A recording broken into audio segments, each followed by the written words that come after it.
Hello everyone, তোমরা যারা আমার চ্যানেলটিকে সাবস্ক্রাইব করেছো বা নিয়মিত ফলো করো তারা সকলেই জানো যে আমি একজন নৃত্যশিল্পী। তো পেশায় নৃত্যশিল্পী হওয়ার দরুন আমি রিহার্সালে যেতে হয় আমাকে, আর আমার বাড়ি যেহেতু হালিশহর, তো অনেকটা পথই আমাকে ট্রেনে করে যেতে হয়। তো ট্রেনে করে যাওয়ার সময় আজ এনাকে দেখলাম। তো উনি বসে বসে উনি যা বিক্রি করেন, আমরা ছোটোবেলায় এগুলোকে না ঘটি গরম বলতাম। অনেকে অনেক রকম জায়গায় মানে স্থানীয় ভাষায় অনেক কিছু বলে থাকতে পারেন। তো আমরা ছোটোবেলায় আমাদের এখানটায় আমরা এটাকে ঘটি গরম বলেই জানি। তো উনি দেখছিলাম ট্রেনের মধ্যে একটা কোনায় বসে তো নিজের মতো নিজে কাজ করে যাচ্ছিল। বিশ্বাস করো, তখন আর ইচ্ছা করলো না যে রিহার্সালে যাচ্ছি কি ডান্সের প্রোগ্রামের আগে যে প্রিপারেশন নিচ্ছি সেগুলোর ভ্লগ তোমাদের সাথে শেয়ার করি। ওনাকে দেখেই না হঠাৎ করে আমার বাবার কথা মনে পড়ে গেল।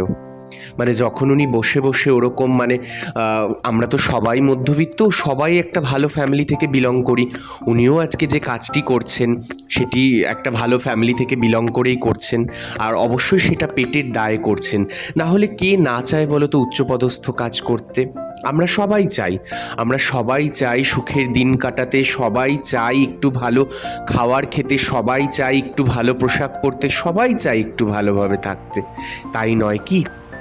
তো যখন আমি এনাকে দেখলাম তো আমার মানে তৎক্ষণাৎ আমার বাবার কথা মনে পড়ে গেল। আমার বাবা একজন পেশায় মৎস্য বিক্রেতা।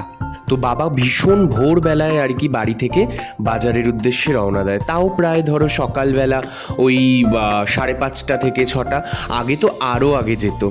যাই হোক, তো ওনাকে যখন দেখছিলাম তখন বাবাকে ফিল করতে পারছিলাম যে বাবা কতই না পরিশ্রম করে।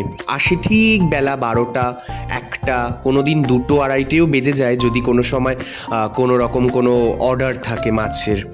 তো যাই হোক, আমরা যারা এই যে স্টেটাস কালচার দেখাই, এই যে বাবার ছত্রছায়ায় যারা এখনো পর্যন্ত আছি, তো বাবা কতই না কষ্ট করে, তাই না? মানে ওনাকে দেখে ফিল করতে পারছিলাম। এই যে ওনাকেই দেখো না, আমি যখন ভিডিওটা করছিলাম উনি কিন্তু জানেন না, উনি নিজের মতো কাজ করছিল। তো আমি ট্রেনে ওখানে দরজার পাশে দাঁড়িয়েছিলাম, তো দাঁড়িয়ে দাঁড়িয়ে ওরকম ওনার কাজগুলো দেখছিলাম যে কতই না খাটনি করেন শুধুমাত্র পরিবারের মুখে হাসি ফোটানোর জন্য, শুধুমাত্র পরিবারকে ভালো রাখার জন্য, তাই না? তো দেখছিলাম, তো যেতে যেতে ভালোই লাগছিল, আর সঙ্গে সঙ্গে বাবাকে ফিল করতে পারছিলাম। আসলে বাবা নামক বটবৃক্ষের যে ওই যে ছায়াটা, ওটাই থাকা না ভীষণ জরুরি। বিশ্বাস করো, আমি নিজে পার্সোনালি ফিল করি যে কখনো কখনো যে বাবা না থাকলে আমার ঠিক কি হবে, আমি কি করব, আমি কোথায় যাব। ইনকাম তো আমিও করি, টাকা পয়সা তো আমার কাছেও রয়েছে, হয়তো নিজেকে চালিয়েও নিতে পারবো, কিন্তু ওই যে বাবা নামক বস্তুটা, একটা মাথায় যে বটবৃক্ষের ছায়াটা, সেটা তো আর পাবো না। মানে কিছু হলেই বাবার কাছে, বাবা জানো তো আজকে এই, আর আমার সারাদিনের ঘটনাটা না, সেটা আমি সব সময় বাবা মা দুজনের সাথেই শেয়ার করি।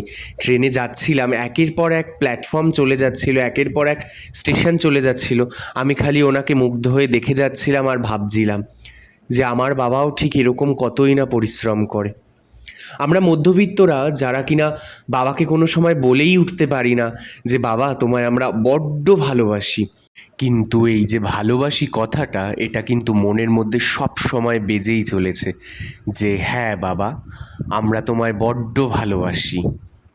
আগে যে এটা বুঝতে পারিনি বা অনুভব করতে পারিনি তা কিন্তু নয়, কিন্তু যখন এই মানুষটিকে, এই বাবাটিকে ট্রেনের মধ্যে ওরকম বসে নিজের কাজ করতে দেখছিলাম, কাজ তো করতেই হবে, কিন্তু ওই যে কাদের জন্য করছে, ওই যে বাবা নামক দায়িত্বটা কাঁধে আছে, তাকে যে দেখতেই হবে তার পরিবারকে। দিনের শেষে সামনে পুজো আসছে, পুজোয় সবাইকে নতুন জামা কাপড় কিনে দিতে হবে। অন্যান্য দিন আমরা যেমন তেমনভাবে থাকি, অন্তত ওই 5টা দিন তো ভালো ভালো খেতেই হবে। পুজো সবাই খাবে, সবাই ঘুরবে, ওই যে বাবা নামক দায়িত্বটা। তো একে একে উনি ওনার সব কিছু মানে কাজকর্ম করে নিলেন, আমি ওনাকে দেখলাম আর ভাবলাম, চোখের কোণায় এক ফোঁটা জল কিন্তু এসেও ছিল যে আমার বাবাও এরকম কত খাটাখাটনি করে।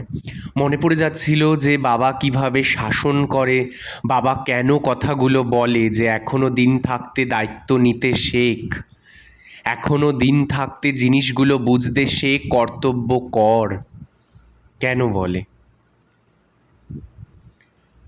বাবা থাকাটা সত্যিই খুব জরুরি। আমি তো বাবা ছাড়া কোনো সময় নিজেকে ভাবতেই পারি না। মায়ের সাথে যখন গল্প করি, কথা হয়, মাও বলে যে আমরা ভেসে যাব, বাবাই সব। আমরা বাবাকে বড্ড ভালোবাসি। আমি জানি তোমরা যারা আমার ভিডিওটা দেখছো বা আমার কথাগুলো শুনছো, তারাও হয়তো নিজেদের সাথে আর কি ভিডিওটাকে বা কথাগুলোকে রিলেট করতে পারছো। এই বটগাছটা যতদিন আমাদের মাথার ওপর আছে ততদিন আমরা নিশ্চিন্তের ঘুম ঘুমাই। এই বটগাছটা যতদিন আমাদের মাথার ওপর আছে আমরা নিশ্চিন্তে স্বপ্ন দেখি, আমরা নিশ্চিন্তে বাঁচি। তাই বাবা নামক বটগাছটা থাকা বড্ড জরুরি। ভালো থাকুক সব বাবারা, ভালো থাকুক সবাই। কেটে যাক দিনগুলো এরকমই সুন্দরভাবে। যার ভিডিওটা করলাম আপনাকে না জানিয়ে ভিডিওটা করেছি অবশ্যই। আমি জানি না আপনি ভিডিওটা দেখবেন কি না, বা যদিও বা কোথাও থেকে পান, আপনার জন্য অনেক শুভকামনা রইল। আপনার জীবনগুলো খুব ভালো কাটুক, আগামী দিন খুব ভালো কাটুক। আর তোমরাও সবাই ভালো থেকো।